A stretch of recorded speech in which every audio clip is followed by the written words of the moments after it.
Quote, "The most intelligent people, like the strongest, find their happiness where others would find only disaster, in a labyrinth, in being hard with themselves and with others, in effort. Their delight is in self-mastery. In them, asceticism becomes second nature, a necessity, an instinct. They regard a difficult task as a privilege. It is to them a recreation to play with burdens that would crush all others." End quote. Friedrich Nietzsche.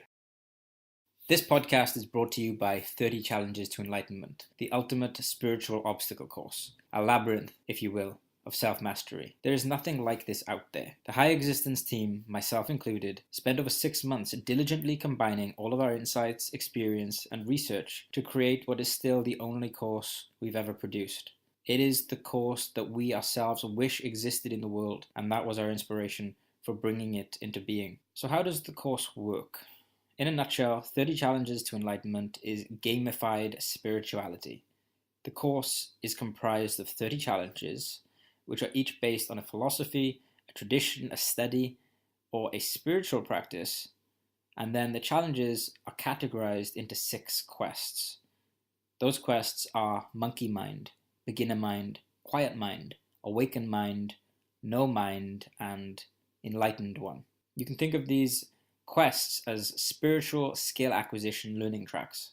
Each quest contains 5 challenges that were specifically chosen to help you grow in a particular area.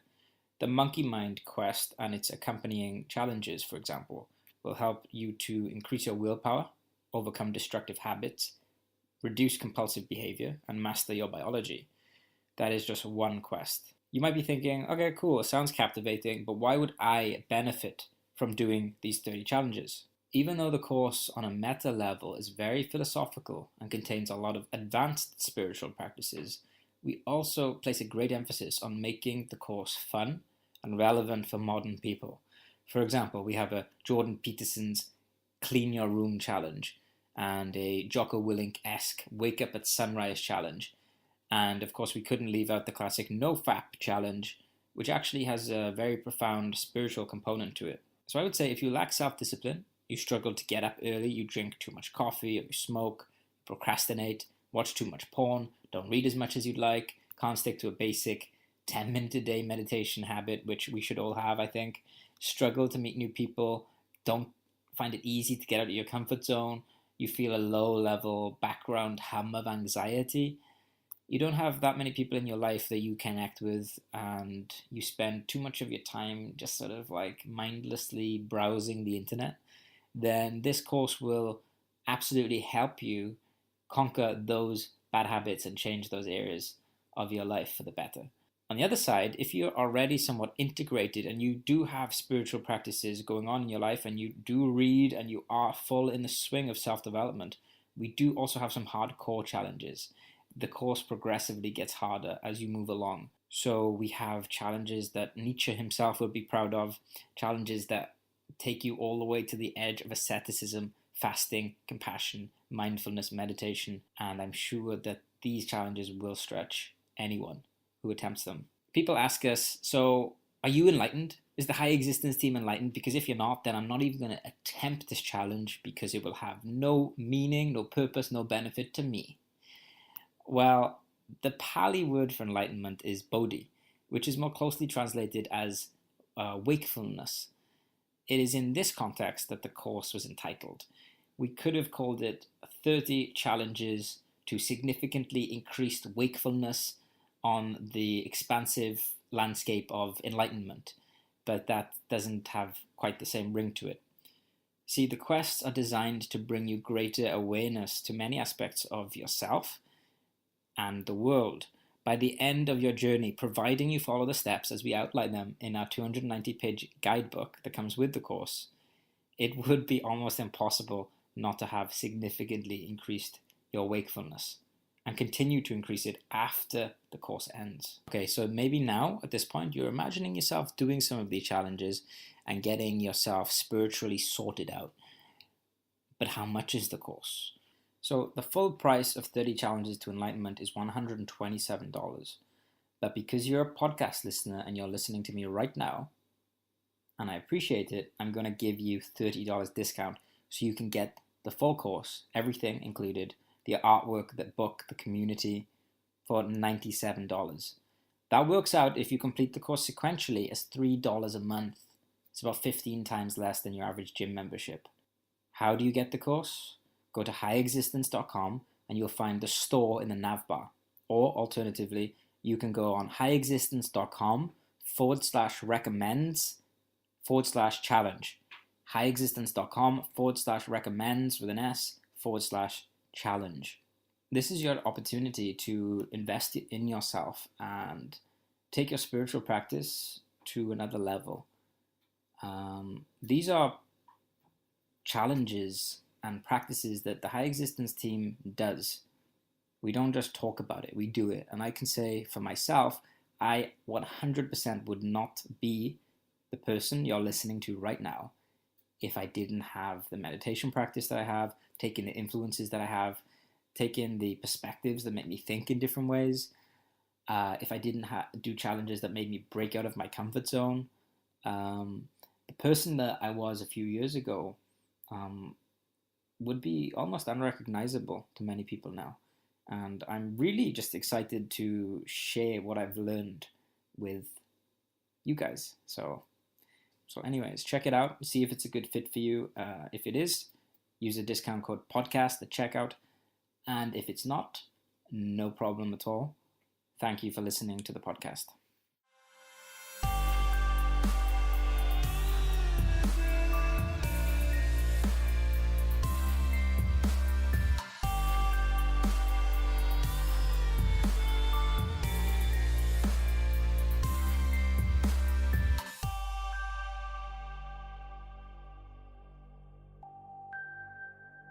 Welcome to the High Existence Podcast. I'm your host, John Brooks, and today we're going to be speaking to Steve Taylor.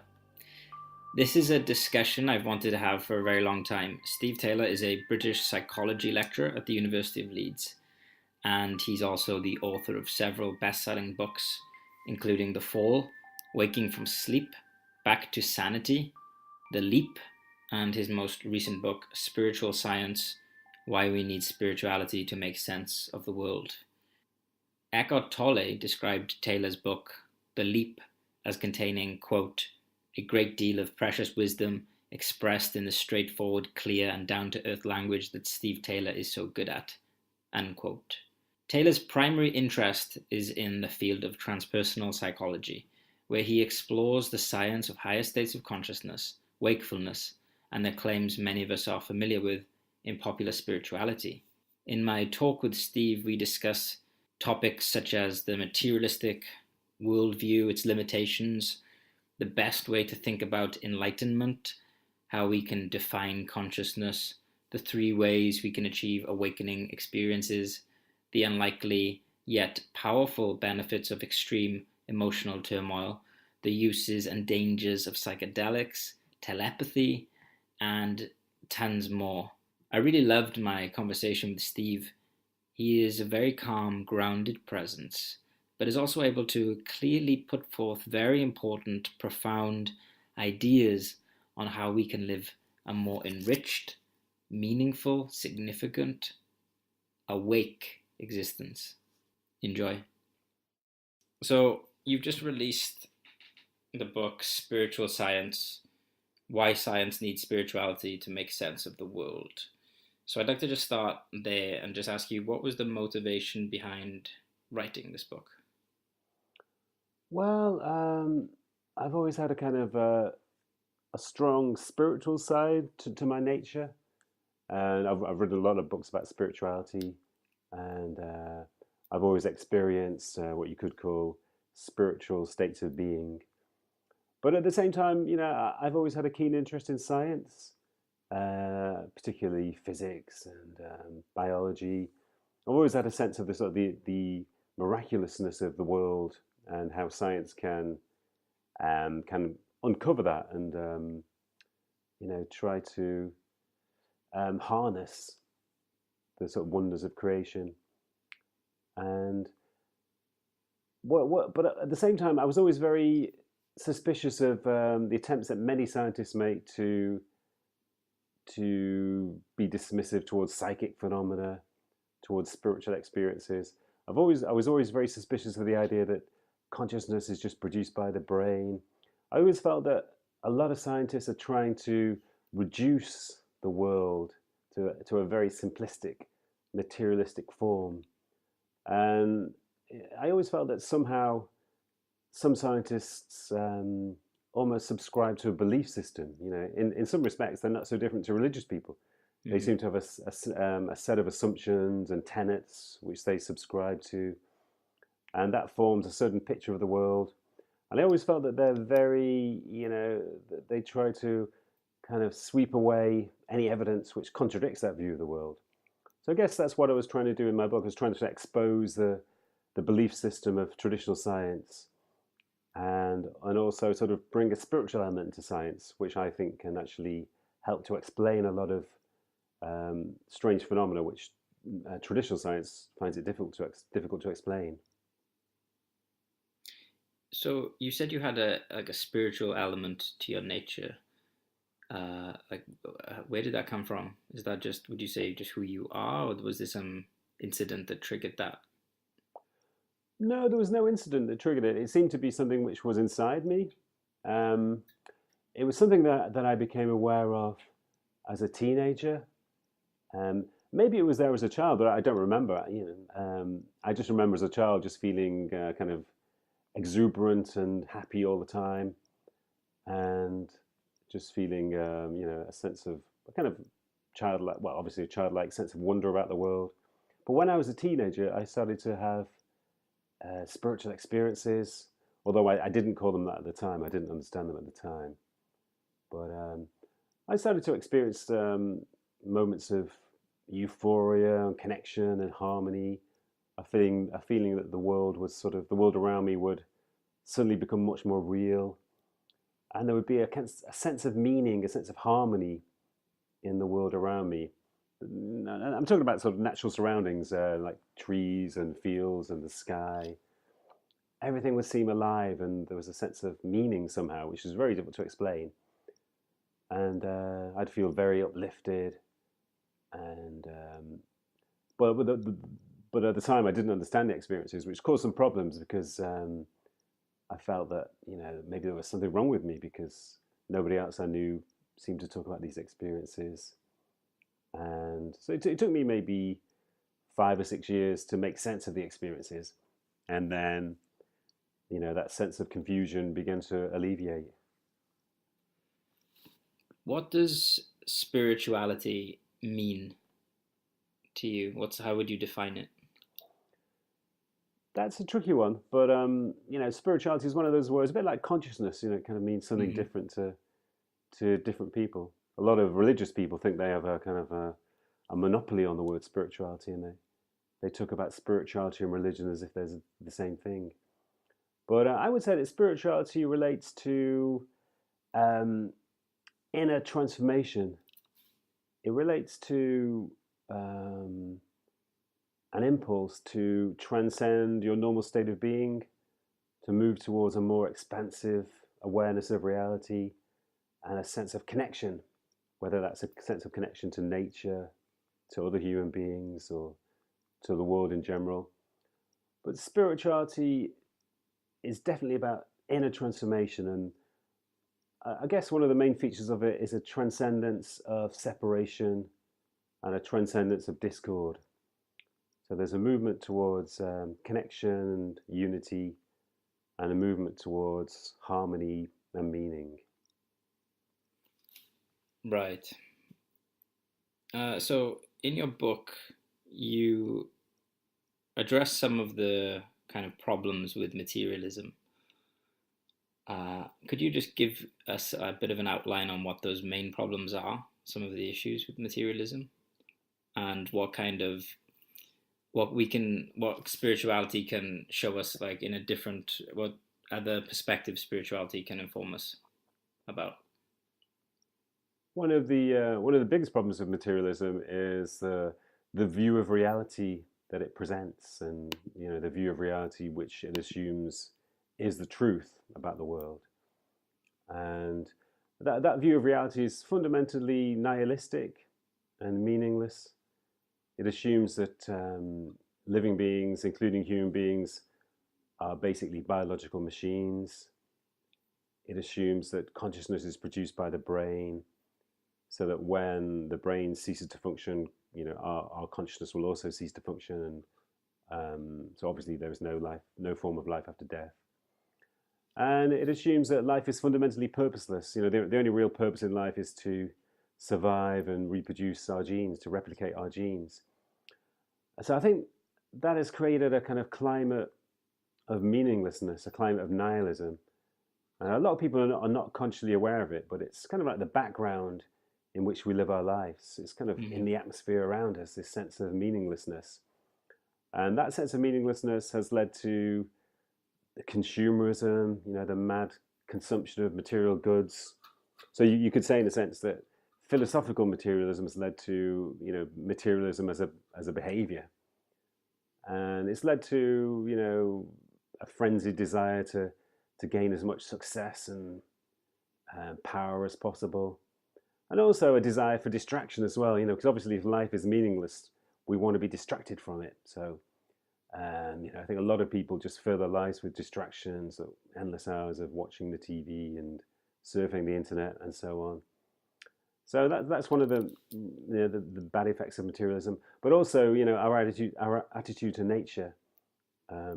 Materialism promotes a kind of a mechanistic view of the natural world, and it promotes the idea that natural resources or natural things are really just a supply of resources, and they're for us to use and abuse and exploit as we desire. So obviously, I think that's one of the root causes of our environmental problems and the degradation of the environment. But I think moving on from those two problems, maybe the biggest or the most obvious problem with materialism is that it doesn't actually explain the world very well. That's the main sort of the main theme of my book, Spiritual Science, is that there are many riddles and puzzles about the world and about human behavior and human experience, which materialism just can't explain. Consciousness is one example. The influence of the mind over the body is another example. Altruism, and there are many, many more examples. Then you move on to anomalous experiences like near-death experiences and psi phenomena. All of these things just don't make sense or can't be explained in terms of materialism. So what materialists do generally is they explain away these phenomena. They just say they're the result of fraud, or they can be explained in terms of aberrational brain activity. But what I think spiritual science can do is it can actually explain a lot of these phenomena. If you establish spirit or a fundamental consciousness as the kind of founding or the essential reality of the universe, then a lot of these phenomena become explainable. So how can they become more explainable? Like, what's the process? So if they're difficult to explain through materialist measurements, are you suggesting then like a phenomenological view of these phenomena would be the way to explain them? Partly, but I'm also suggesting that if you take the view that the essential reality of the universe is a fundamental consciousness or a spirit, you could say, and this fundamental consciousness, it pervades everything around us, pervades every living being and every natural object. It pervades the smallest particles of matter. And actually, the material universe emerges from this fundamental consciousness, maybe even pre-exists the universe. Then, for example, consciousness. Consciousness is almost impossible to explain it is impossible to explain in materialistic terms. And for 3 decades now, at least, scientists and philosophers have been trying to investigate the association between the brain and consciousness, often under the assumption that the brain produces consciousness. But they've made almost no progress, and there's many sort of varied and conflicting theories about what parts of the brain or what aspects of neurological functioning could produce or be associated with consciousness. But it doesn't really work, partly because of the idea of the hard problem, the idea that there is such a gulf between the matter of the brain and the richness of conscious experience. It's impossible to reduce the richness of a conscious experience to brain functioning. But if you take the view that there is a fundamental consciousness or spirit which gives rise to the universe and which is, all pervading, then the brain doesn't have to produce consciousness. All the brain has to do is act as a receiver or a transmitter of consciousness, because consciousness is everywhere around us. It fills the space around us, and the function of the brain, I think, is to pick up this all-pervading consciousness so that it becomes canalized into our individual being, and so that we become individually conscious. In your book, you say that you teach 18-year-olds about consciousness, and you have to do this, you have to define what consciousness is. Is that correct? And how do you define it? That's correct. Yeah, I do teach a module on consciousness studies at my university to 18-year-olds, and I take them through a little exercise just to illustrate what consciousness is. I ask them to close their eyes, and we could do this now if you like. It takes a couple of minutes. Yeah, I'd love to do that. Okay, so let's just close our eyes for a moment. Okay. And just relax for a few moments. Just be aware of your breathing for a moment. Just feel the air brushing your nose as you breathe in and out. And bring your attention into your mental space, and just be aware of any thoughts that rise up or that flow into your mind. And just let them arise, whatever their content is. Let them take form and allow them to pass away.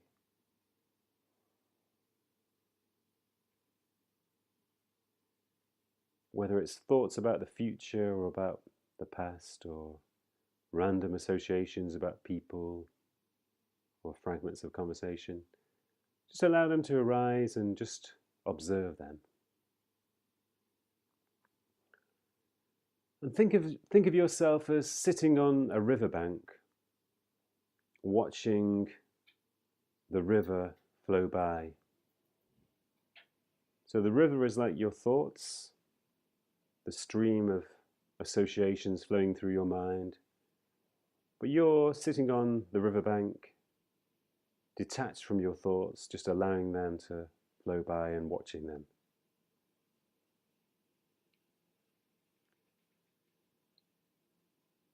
So just turn your attention away from your thoughts now and be aware of that place inside you from which you're observing your thoughts. You could call it the witness or the observer, the point inside you where you observe your thoughts. And just root your identity in that place for a few moments.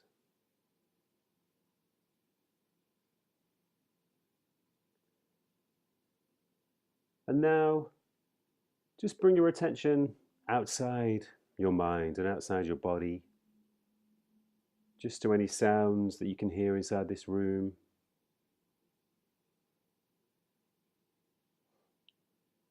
Also, any smells that you can pick up around you.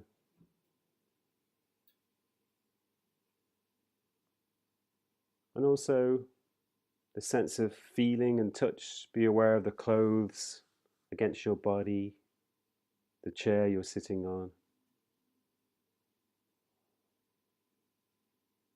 And again, be aware that there's a place inside you with which you are aware of these feelings and smells and sounds.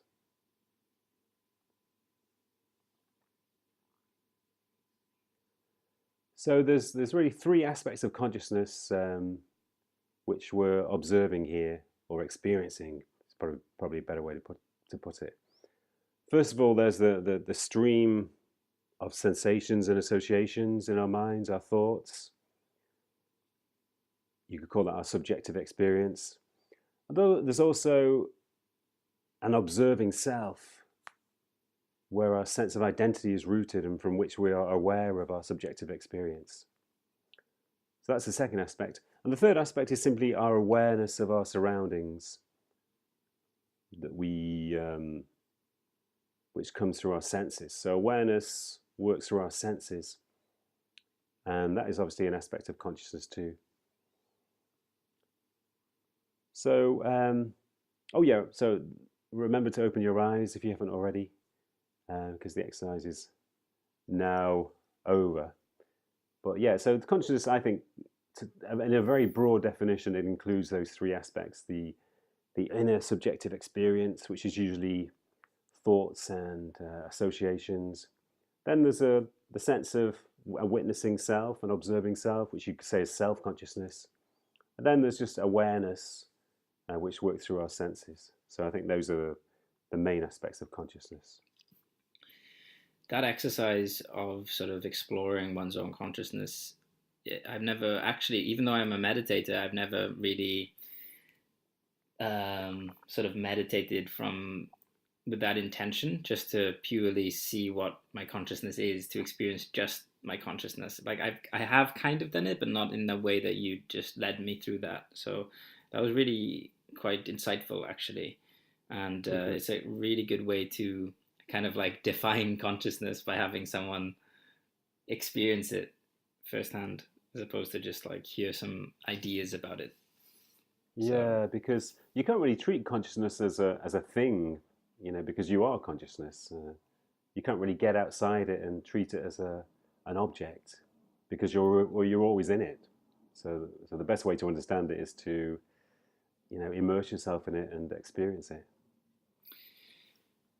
One of the like, I think in your book you present a series of puzzles, like some of, as you say, like the materialist view has some gaps, some unexplained things. With sort of typical religion, it seems to be that the more that we learn about science, the less prevalent religion is getting. Do you think that the same will happen with spirituality? So in 50 years, 100 years, spirituality will decline, or do you see it increasing? I see it increasing. I think it has been increasing over the past 20 or 30 years. As traditional religion has been declining, I think the group of the demographic of spiritual but not religious is one of the fastest growing demographics in society. And I do think there is a cultural and even an evolutionary shift underway. That's one of the main themes of my books, that I suggest there's evidence that the human race as a whole is undergoing a shift in consciousness, or a shift in its state of being. So I think that one of the signs of that shift is that there is a growing awareness of spirituality. More and more people are exploring spiritual practices and paths. But even to the extent that I think that people are having spiritual experiences more frequently. There's actually evidence for this from surveys in the US that show that over the last 40 years, more and more people are reporting mystical or spiritual experiences of oneness and wonder. And one of the things I've done in my research, I've spent a lot of time investigating cases of spiritual transformation which occur in the midst of extreme psychological turmoil. So that's people who are diagnosed with cancer, people who have a bereavement, or who recover from addiction, and or maybe severe depression or stress. So I found that it's not uncommon for people in those circumstances to undergo a shift into a radically different state of being, even to the extent where they feel that they're not the same person, they are a different person living inside the same body.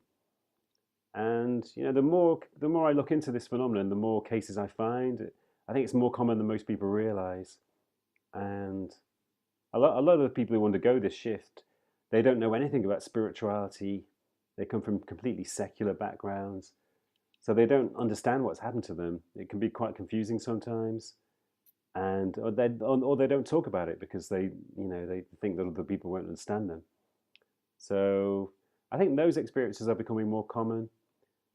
So I mean, to me, it's almost as if there is a latent higher self, or a kind of a different state of being, a higher state of being, which is kind of latent in the human race as a whole, and it's slowly emerging. It's like just peeking above the water. Um, and I think the growing frequency of spiritual experiences and the the ease with which people can shift into a higher state of being in the midst of psychological turmoil. I think these are signs of this shift. The idea that you mentioned, awakening experiences stemming from emotional turmoil, I've read a few of your articles on this. I think this idea is very interesting. You also say in your book that you've collected accounts of people who've had awakening experiences, and I think you say around a quarter of these people had a lot of turmoil, which led to their awakening experience. What do you think the sort of psychological mechanism is there for people to experience trauma or turmoil, then to kind of have an awakening experience? What is going on there? Well, yeah, you're right. There's a distinction between awakening experiences, which are temporary spiritual experiences, you could call them, Hmm. and there is also permanent awakening, when people shift permanently into a new state of being. But in both those cases, psychological turmoil seems to be the main trigger of both types of experiences. And in awakening experiences, which are temporary, um, I think what's happening when they are caused by psychological turmoil, what's happening is that the normal self, or the normal structures of consciousness, seem to be being dislodged. I think when people are in extreme stress or extreme turmoil, they sometimes undergo a kind of collapse of the normal self system or the normal structures of consciousness. It's a bit like a building that collapses in an earthquake. The pressure is so great that the whole structure just gives way. Hmm. And that can often happen in intense stress or intense psychological turmoil. And often that equates to a breakdown, to a form of psychosis. But in some people, the breakdown of the normal selves gives them a glimpse of something transcendent. It's almost as if, in some way, the structures of the normal self hide reality from us, or they reduce our awareness of reality, and they create a sense of separation. But when those structures fade away, suddenly we're in this heightened reality. It's a bit like, just to continue with the building metaphor in an earthquake, it's a bit like Hmm. you're stuck inside a building looking through the windows, and the windows are kind of, they're kind of a bit dirty and maybe shaded. So what you see of reality through those windows is a kind of degraded, reduced picture of the world. So when the building collapses and you're actually out in the space looking at the whole landscape, and reality is heightened, and suddenly the world looks much more real and beautiful. And you no longer have a sense of separation. If you're stuck inside the building, you have a sense of separation, but the sense of separation fades away, and suddenly you're part of the landscape, part of your surroundings. So I think that's what happens in temporary experiences, and I think something similar happens in permanent awakening too, when that's caused by psychological turmoil. I think normally what happens is that when somebody has a temporary awakening experience, the normal structures of consciousness, they reform themselves, And so after a while, the person feels that they're back to the same reality, the same old reality, back to being the same old person. And there can sometimes be a sense of frustration and loss because of that, because you're kind of shut up inside the building again.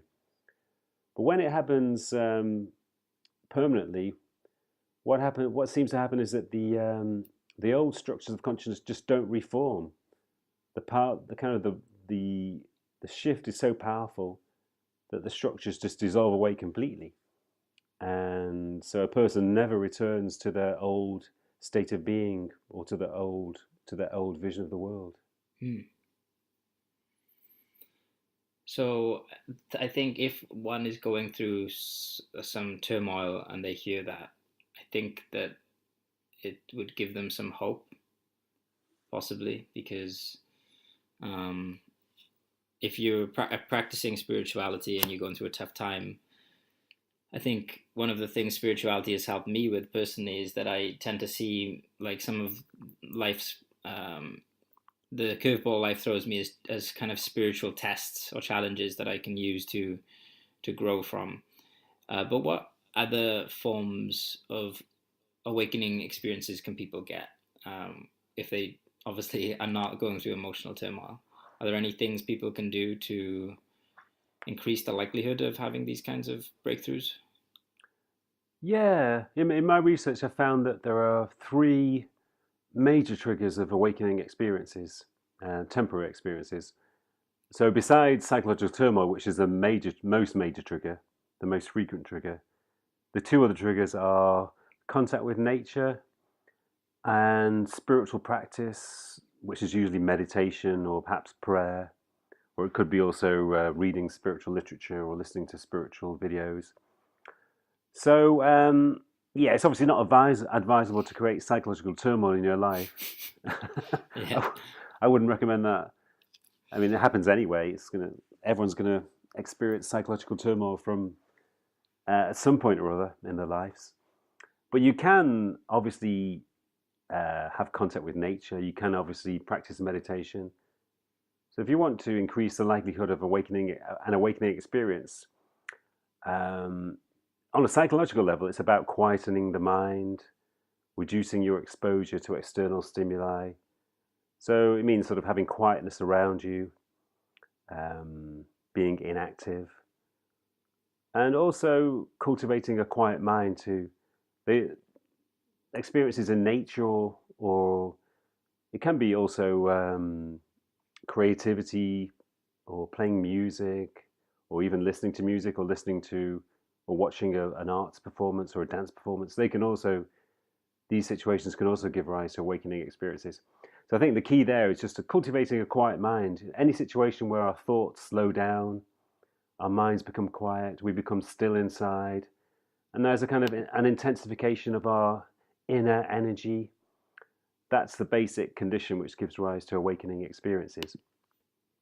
So yeah, you can easily create those conditions. You can easily cultivate quietness inside you and stillness. But on a permanent basis, if you want to cultivate a permanent, ongoing state of wakefulness, which is possible, Mm-hmm. and every spiritual tradition, recommends guidelines for this. All spiritual traditions have their set of principles and guidelines which will lead people to a permanent higher state of consciousness. And it usually always involves meditation. That's kind of like the prerequisite for cultivating a permanent spiritual state. Because meditation, one of the things it does is to cultivate a permanent state of inner quietness, or at least a permanent state of decentering or being disidentified with your thoughts.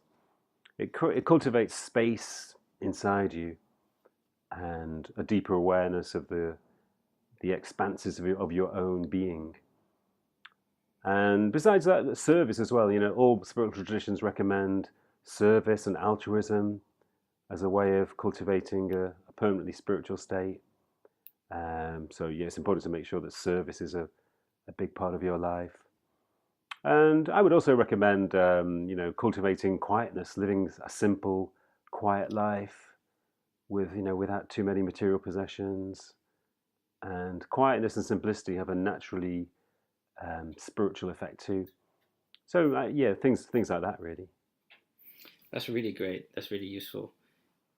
When you talk about this permanent awakened state, are you referring to enlightenment there? I'm just like, because we get asked a lot on the website, like, what is enlightenment? And we found that there seems to be many different versions of that word, many different, like, you can have, for example, like, you could say some people could argue that Socrates or like a top Western philosopher has their own kind of enlightenment, or like the Stoics had their own kind of enlightenment, and then there's the Buddha where he had the perfected mind, and then obviously people like Eckhart Tolle who are present to the moment, on this sort of permanent level. So what is enlightenment to you? Well, I think that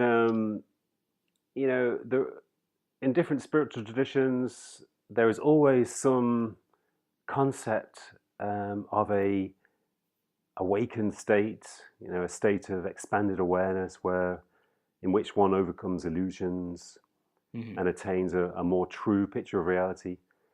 And I think, in every tradition, there are slightly different conceptions of this state, but I think essentially they're referring to, the same underlying principle, the same underlying state. They're just like people who are, viewing a landscape in slightly different ways. So sometimes I don't really like the word enlightenment because Mm-hmm. it suggests something final. It suggests like an end point. I don't think there is an end point. I think there is, you could think in terms of a landscape of expansive experience, and which different traditions or different individuals view in different ways. They may be just sitting or standing on different parts of the landscape. So they obviously interpret it in slightly different ways. But I think of if you want to speak in terms of enlightenment, I prefer the term wakefulness actually, because it suggests something less final. And in any case, the term enlightenment is a mistranslation of the term which is used in Buddhism, which is bodhi, and the meaning is actually closer to wakefulness. But Oh, if I that's want to, I did not know. if you, in terms of a short definition, I would say that wakefulness is uh, an expansion and an intensification of awareness. And awareness, I think in terms of four different types of awareness. So there is perceptual awareness, so that in wakefulness, the individual's perception becomes more intense, the world becomes more real and more beautiful, as if filters have fallen away. And there is also subjective awareness. So that means that the individual's awareness of their own being becomes more intense and more expansive. They become aware of depths of consciousness inside them. And they become aware that at the essence of their being, there is a kind of pure consciousness, which is the essence of all things. So they experience a basic oneness, essential oneness. But there's also intersubjective awareness, which means that there is a more intense awareness of the being of other human beings and other living beings and of the whole universe. There's a sense in which we connect to other people's beings more intensely. We feel the the identity and the experience of other beings more intensely, which is why every spiritual tradition talks about increased compassion and altruism, because that naturally arises as we become more spiritually developed. And finally, there is what you could call conceptual awareness. And so in wakefulness, people become more intensely conceptually aware. They have a wider frame of reference, a wider sense of perspective, and they're not so self-centered. They have a very sort of a global, universal morality, and they don't have a sense of group identity. So they transcend any sense of national identity, ethnic identity, religious, political identity, and so on. They have a very all-embracing, all-encompassing sense of identity with the whole human race or with the whole universe. So yeah, so essentially, I think enlightenment or wakefulness is an expansion and an intensification of awareness in different directions. And that means also that there's no final point. Obviously there are different gradations of that, different degrees. People can be slightly awake, they have a slightly more intense and more expansive awareness, or they can be very intensely awake, where their awareness is much more expansive and much more intense. So I absolutely love that definition, like using wakefulness instead of enlightenment and seeing it as a sort of a landscape and a gradation of how wakeful you are. And I think intuitively I've always kind of agreed with what you say about the problem of seeing enlightenment as this final state, because it's like the I think one of the beauties of the spiritual path is this there's no there's no end to it. It's like meditation is your life's work, or the spiritual path is your life's work. It's not just something that you've just like achieved. I've finished it now. I can relax. I've attained my wakefulness. It's something that needs to be practiced. Have you personally had experiences of intense wakefulness? Yeah, yeah. I think of, I wrote about this in my book, The Leap, my previous book, The Leap, which Hmm. was a study of spiritual awakening from a psychological point of view. And I say in that book that I think, there are different degrees of wakefulness. And I wouldn't say that my normal state is an intense wakefulness. I think I have a certain degree of wakefulness which is kind of natural to me. But there have been certain points or certain experiences where my wakefulness has become more intense. When I've had intenser awakening experiences. Definitely. Do you have you looked at all into the role of psychedelics on wakefulness? Because that's one of the things we sometimes write about. Like there are things like ayahuasca and psilocybin that are being used now to help people achieve mystical experiences and overcome death anxiety and addictions, etc. Yeah, yeah. No, I've when I was younger, I had a few experiments myself with magic mushrooms and LSD. Um, yeah, so I've looked into it, and but funny enough, in my research into awakening experiences, psychedelics didn't come up as a major trigger. Hmm. I think awakening experiences are much more common in other situations, but I think psychedelics can be useful in providing people a glimpse. We were thinking in terms before of this metaphor of the building, which collapses in intense psychological turmoil. So I think in psychedelics, they can just give you a glimpse of a wider reality outside that building, and they can dissolve away your sense of separateness and give you a glimpse of this much more intense reality, because they can have the effect of dissolving away the normal structures of consciousness, just like that building collapsing again. So they can be useful in that sense. But I think the problem can be that, well, I think there's two issues really. Psychedelics can be extremely powerful. And if a person doesn't have a stable sense of self, if they have kind of underlying trauma which hasn't been resolved and so forth, they can be quite dangerous. They can cause psychological problems. They can, especially if they're taken frequently and regularly. Because obviously, we need, to function in the world, we need a stable sense of self. We need certain psychological structures in order to function in the world, in order to concentrate and organize our lives and so forth, to distinguish reality from our own thoughts and associations. So I think, well, if a person takes psychedelics very regularly, the normal structures of consciousness can dissolve away, creating psychosis sometimes.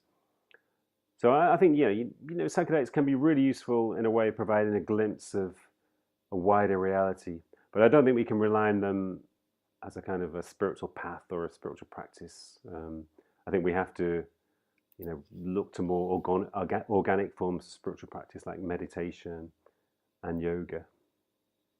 I think that yeah, that resonates with me because I did psilocybin once properly in a structured, responsible way with sitters, and I found that I experienced the typical visual distortions, but the thing that really hit home for me was when the psilocybin was wearing off.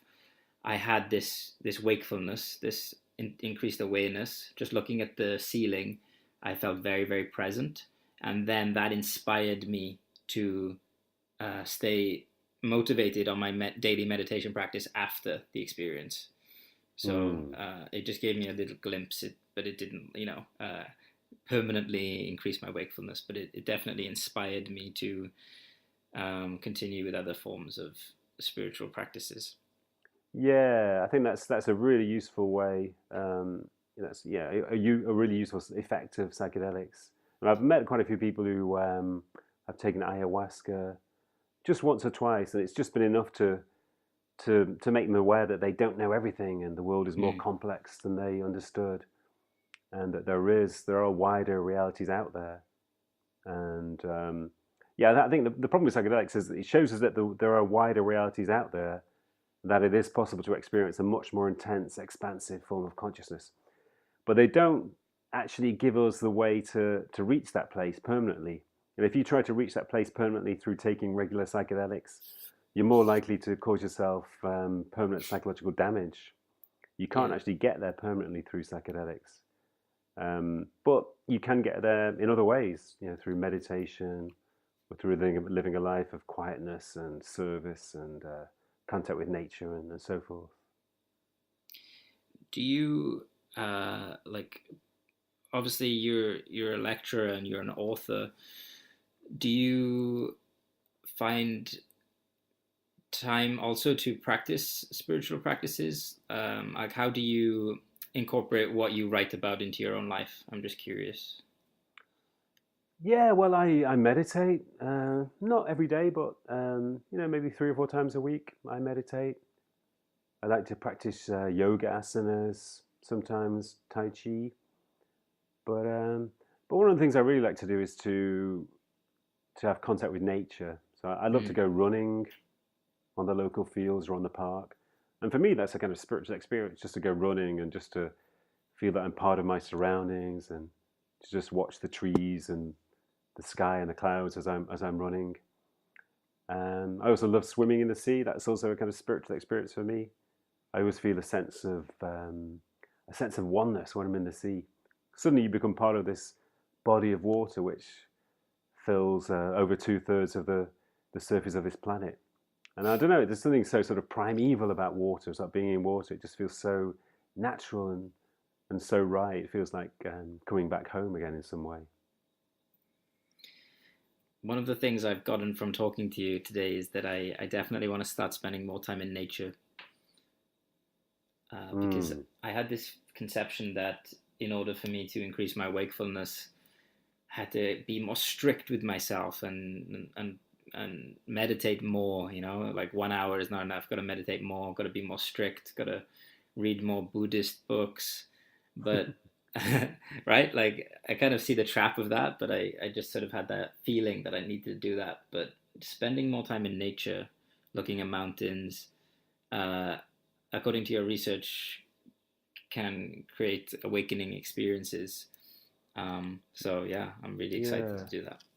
Yeah. In my last study, it was about of 91 awakening experiences, and around a quarter of them were seemingly generated by contact with nature. They occurred in natural surroundings and they were associated with the beauty and stillness of nature.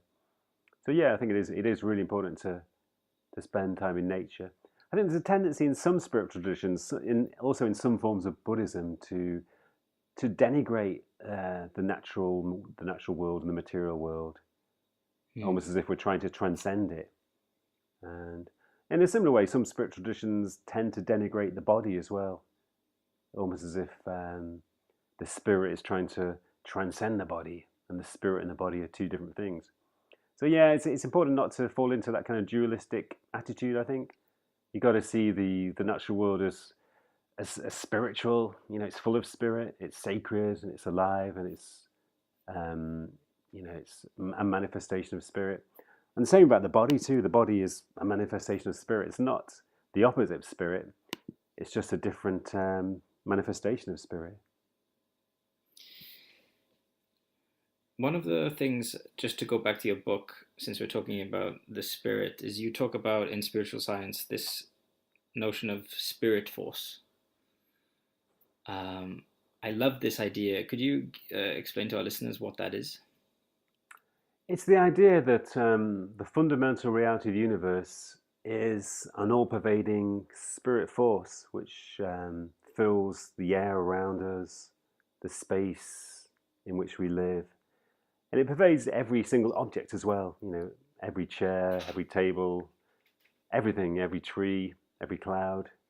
It's all pervaded with spirit, and our own being is pervaded with this spirit force too. It's the essence of our being. And this idea is really the oldest idea in the history of the human race, because when I was researching the fall, which you mentioned earlier, um, I did a kind of wide-ranging survey of indigenous cultures throughout the world, both the indigenous cultures which are still intact and ones which were, existed in 19th and 18th centuries or earlier.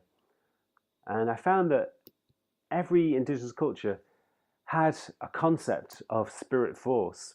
Just in the way I've described it, they had a concept to describe an all-pervading spiritual force which was in the air around them, which was in all natural things, and which was in their own being, and which was also seen as the source of the world. It was kind of the essential source from which the world had arisen. And the most famous examples are the Native Americans, who use terms like the Great Mystery or the Great Spirit. Other cultures use terms like universal soul or soul force, and so on. And in our sort of spiritual traditions, in Taoism, we have the concept of the Tao. In Hinduism, we have the concept of Brahman. In Jewish Kabbalah, there is the concept of Ein Sof. And these concepts also refer to an all-pervading spiritual force, which is the source of things, and which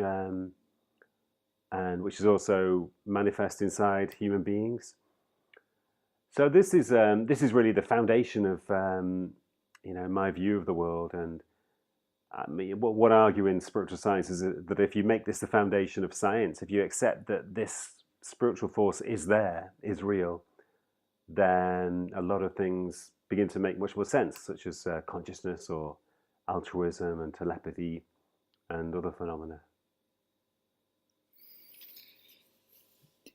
When you say the word telepathy, um, do you do you mean like actual mind reading based on like subtle intuitions that we pick up on other people, or do you think that it might be possible that we can actually transfer thoughts like in some other plane of consciousness?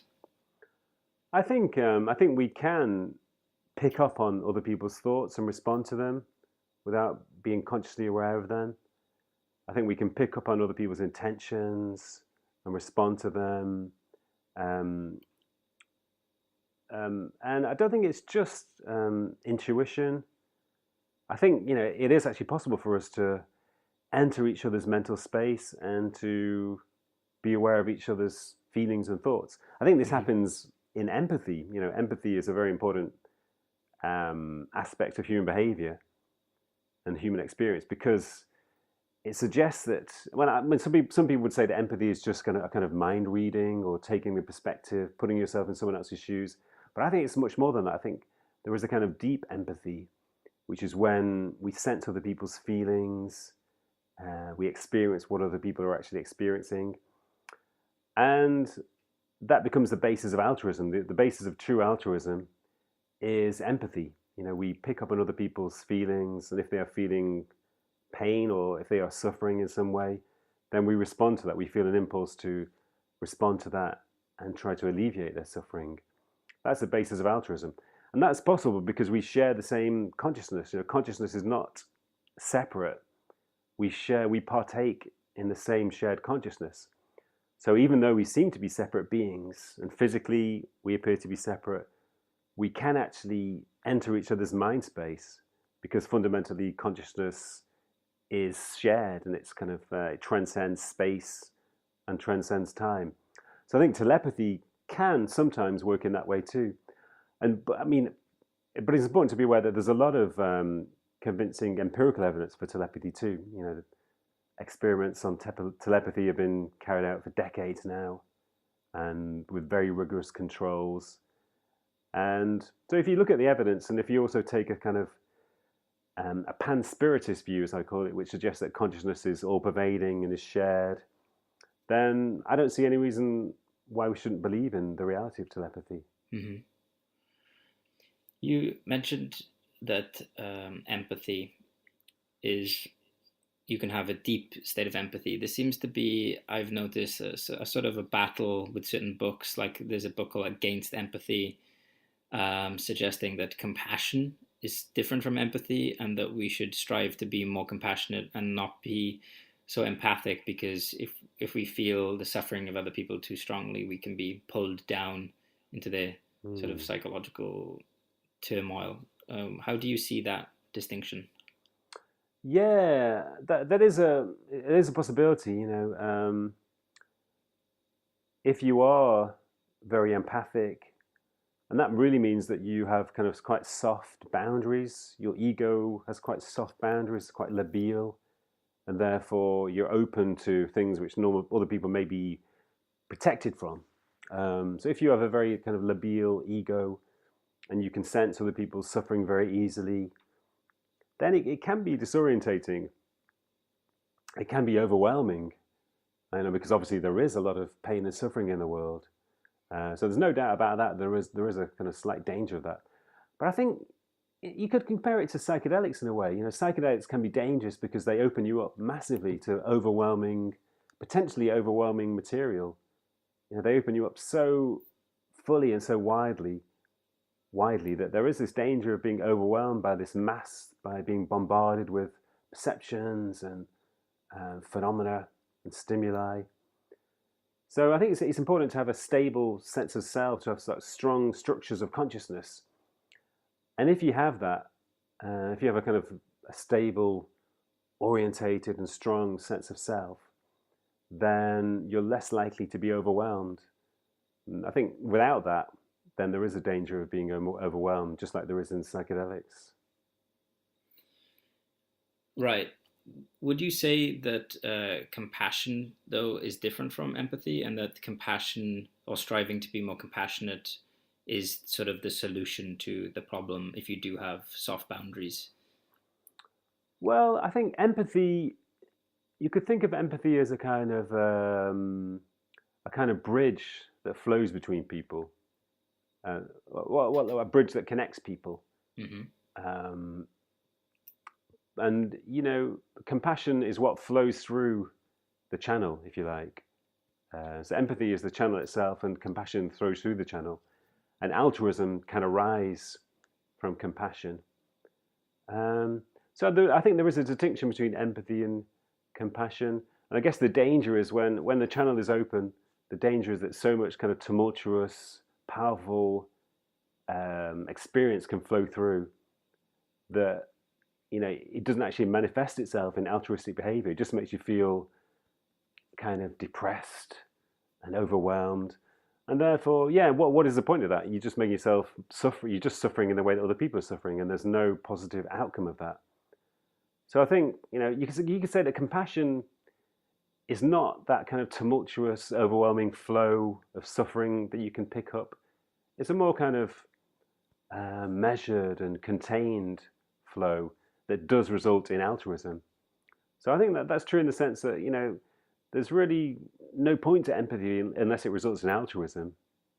And I guess compassion does result in altruism. Right. You said when we first started talking that you read a lot of books on spirituality. What are your favorite books on spirituality, and who are your favorite authors and influences that have sort of shaped your view on spirituality? Well, my kind of original favorite book, a book that was really important for me, that I read when I was about 20 years old, and it allowed me to make sense of my own experiences. It was a book called Mysticism by F.C. Happold, and it was subtitled A Study and an Anthology. So largely it was just a collection of mystical experiences, some of them from spiritual texts like the Upanishads or the Bhagavad Gita.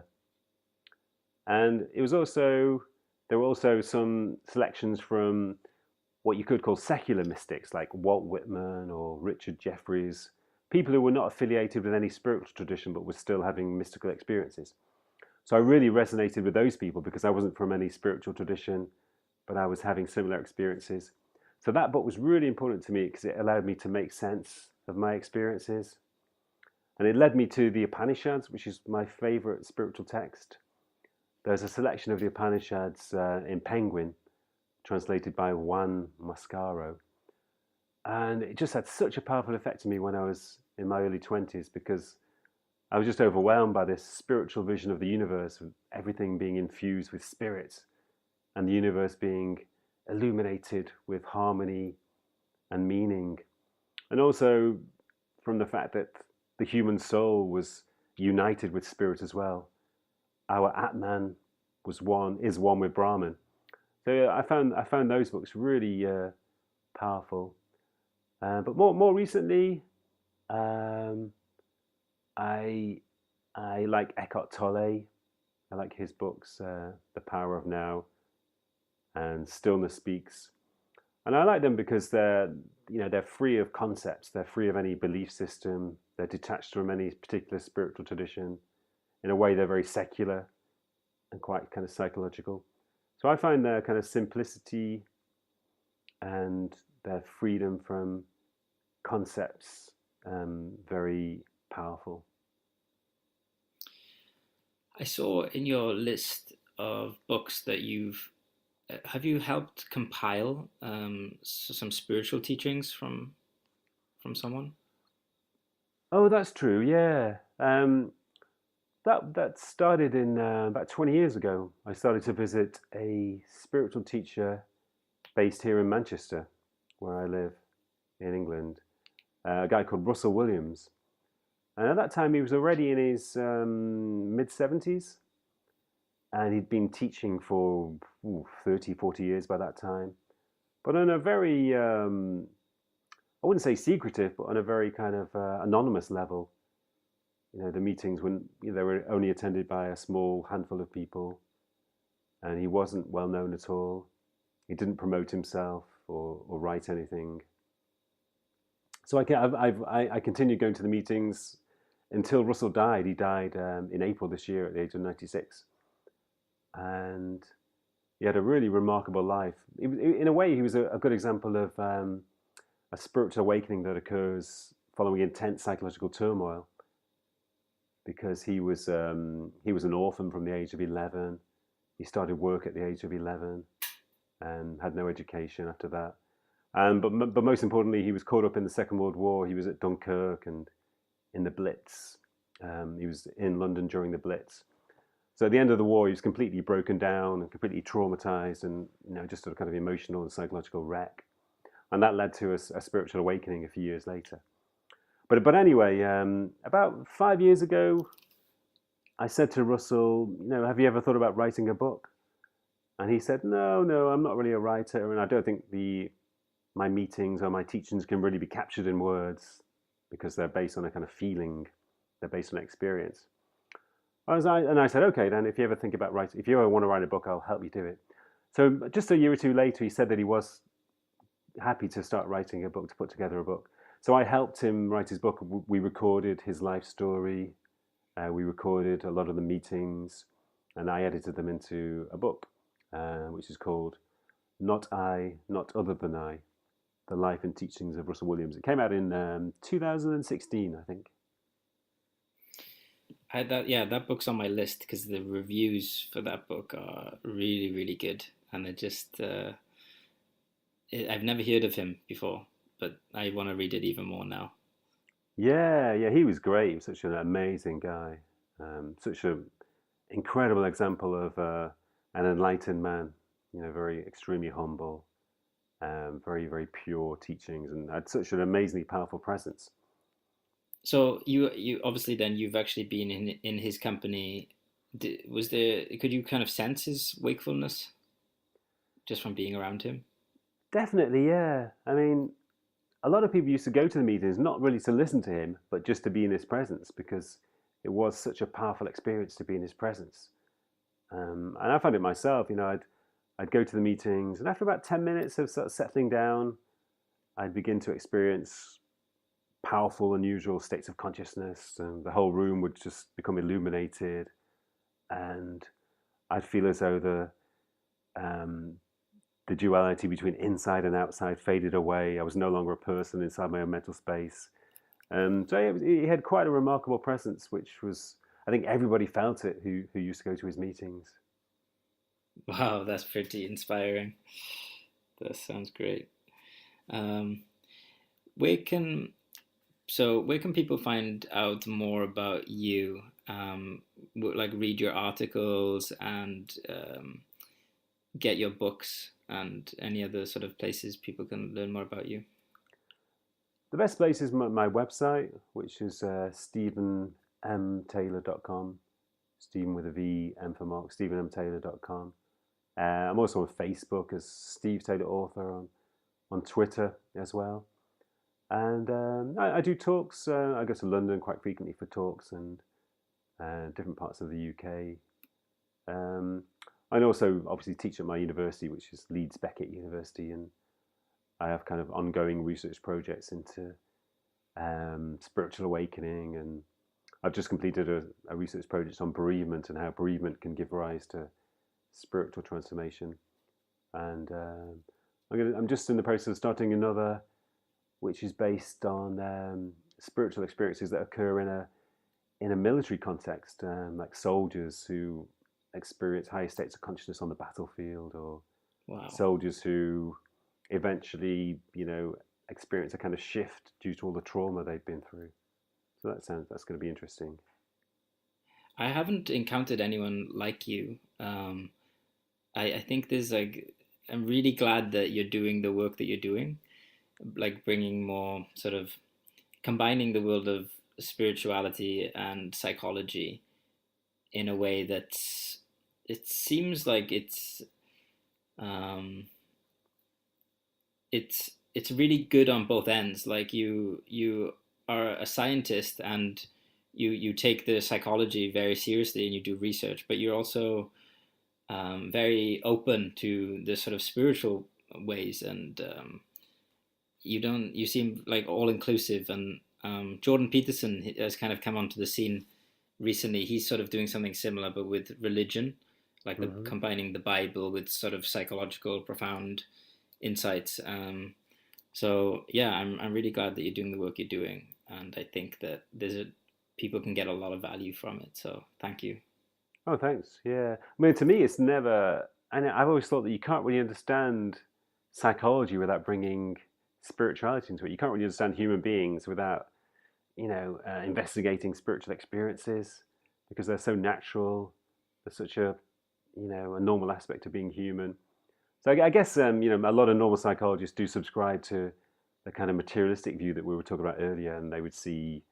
I mean, sometimes people say to me, these experiences you're writing about, they're really just the result of aberrational brain activity. Why are you Hmm. wasting your time talking about them? They're just the result of high levels of dopamine and so on, or endorphins and whatever. But yeah, I've obviously never subscribed to that view. Uh, so yeah, I just want to say thank you for talking to us. I would love to talk to you again at some point in the future. Um, Great, yeah, thank you. Thanks, I'm John. I've gonna enjoyed it.